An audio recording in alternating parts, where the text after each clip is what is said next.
સંતો અને મહાપુરુષોએ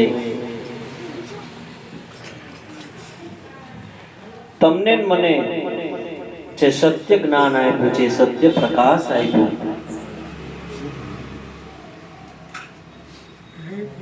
એ મહાપુરુષોએ આ ભજનની ભૂમિકા ઉપર જઈને વર્ણવ્યું કે અખંડ સમરણ સાધે યોગી મન પવન ને બાંધી.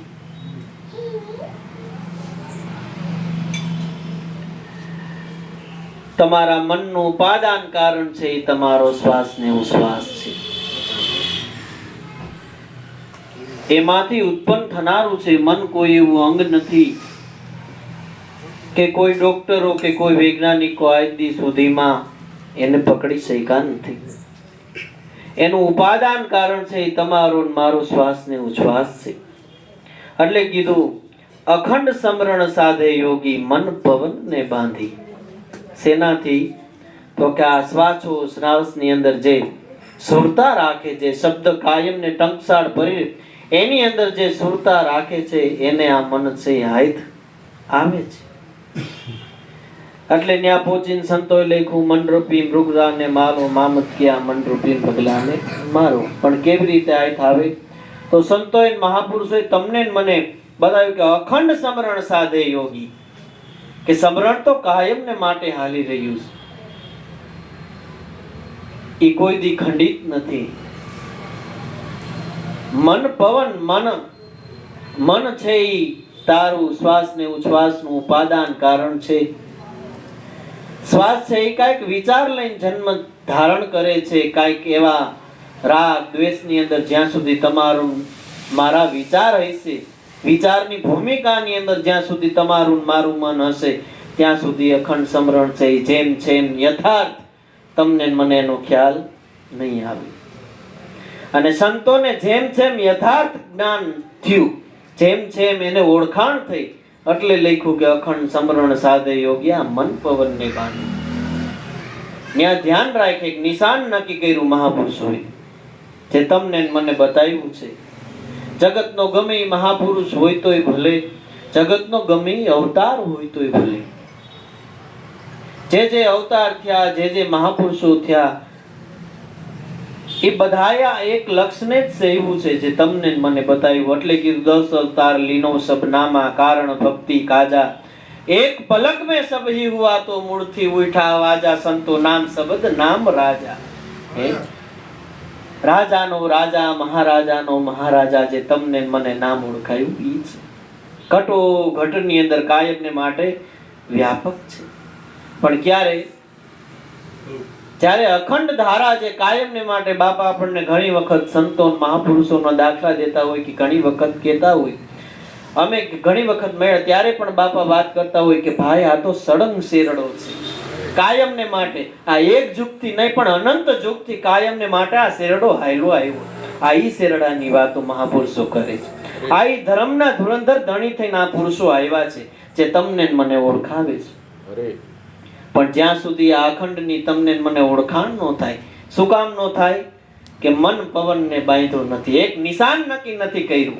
જે મહાપુરુષોએ તમને, હવે એક નિશાનની તો વાત ઠીક રહી, જે તમને મને જેની ઓળખાણ કરાવી, જે તમને મને ચેતન સ્વરૂપે જે મૂર્તિ મળી છે, એમાં પણ તમારું મારું મન નથી ઠેરાતું. આ નિશાનની તો વાત ઘણી આગી છે.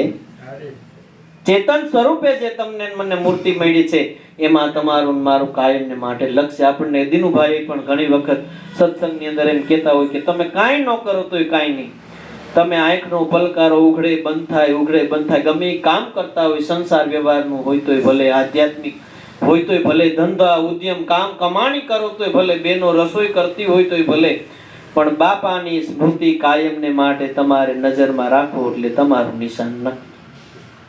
સાધવો ન પડે, સધાઈ જાય. મહાપુરુષોએ આ નેચરલ સાયન્સની ગતિ બતાવી, એને સાધવો ન પડે. સાધવા જાય તો કર્મ છે, કર્મ કરશો તો ધર્મ જાયશો હારી. આ ધર્મ તો અખંડ છે, જે પૃથ્વીના 525 વાર પલટા થઈ ગયા, પણ આ ધર્મની અંદર કોઈ દી ફેરફાર નથી થયો. એ કાયમ ને માટે મહાપુરુષો અડગ ઊભા છે. પણ ક્યારે? ઉન્મુન હોકર બેઠે આસન में सूरत शब्द में लगाई। ઉન્મુન એટલે તમને ને મને એવો મનની અંદર પ્રશ્ન થાય, ઉન્મુન એટલે શું?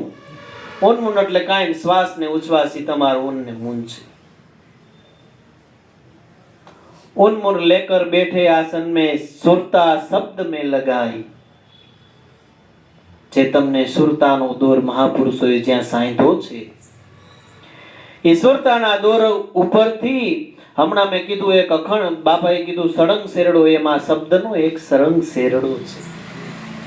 એ પણ પૃથ્વીના પલટા થઈ ગયા, પણ એ શબ્દમાં કોઈ દી ફેરફાર નથી થયો।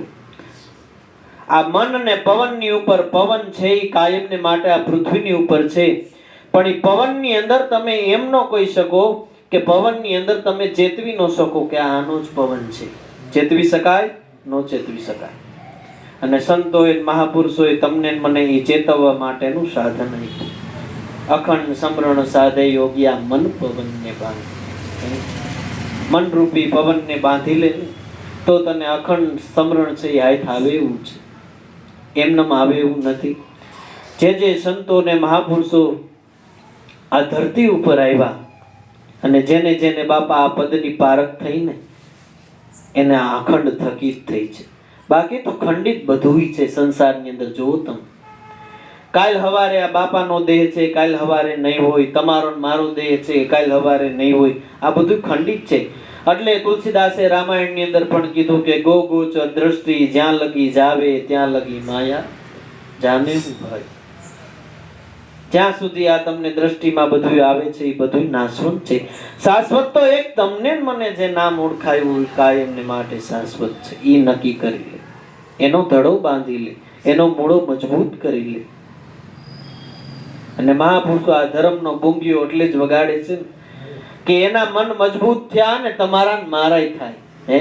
પણ આ જીવની ગતિ છે એ ચેતતી નથી। મહાપુરુષો એને ચેતાવે કે હજી ચેતી જા, એ હજી ભજન કરવા લાયક છો। તારા શરીરમાં યુવાન સુધી યુવાનીનું બળ હોય તોય ભલે, શરીર સારું સોડે કળાએ હોય એટલે તને એનો મદ છે મૂકી દે આ બધું હે। એક ભજન કરવાનું ઠેકાણું છે એ કરી લે।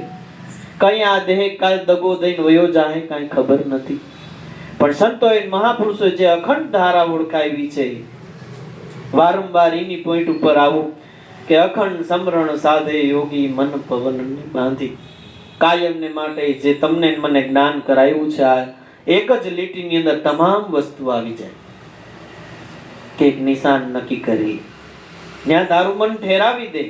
અને સંતોએ મહાપુરુષો ઠેરાવ્યાના નિધર્મના થાંભલા ઉભા થયા। જો તમે આ એના ટેકા છે, મહાપુરુષો એના ટેકા છે। ચેતન સ્વરૂપે હરતા ફરતા તમે જ્યાં જાવ ત્યાં ભેડા ને ભેડા હે।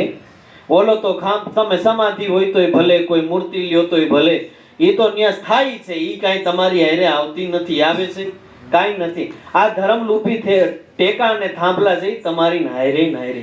એટલે કીધું છે કે મહાપુરુષે કે ગોરખ જાગતા નરને સેવીએ તો મળે નિરંજન દે, મનસા માલમી આંધરી માલોણ ને આંધ્રા પૂજારા પથ્થર જોઈને પુષ્પ ચડાવે હે। જાગતા જીવતા ચેતન મહાપુરુષો ધર્મના થાંભલા લઈને તમારી મારી સાથે વિચરે છે। શું કામ? કે તમને મને જો દ્રઢપણું નક્કીપણું થાય એ આ જીવને ચેતાવવા માટે। તો સદગુરુના શરણોની અંદર તમારે મારે એ જ પ્રાર્થના કરવાની છે કે બાપા કાંઈ ન થાય તો કાંઈ નહીં, અમારું મન છે ને એ કાયમને માટે જે તમે સ્વરૂપ અમને ઓળખાવ્યું છે એમાં કાયમને માટે બીજું કાંઈ સમરણ કરે તોય ભલે, ન કરે તોય ભલે, પણ એમાંથી ઉઠતો ભાવ છે એ ભાવના કાયમને માટે વધુ વધુ જાગતી રહીએ, એવી કૃપા અમારી માથે કરજો। બોલો સદગુરુ દેવ।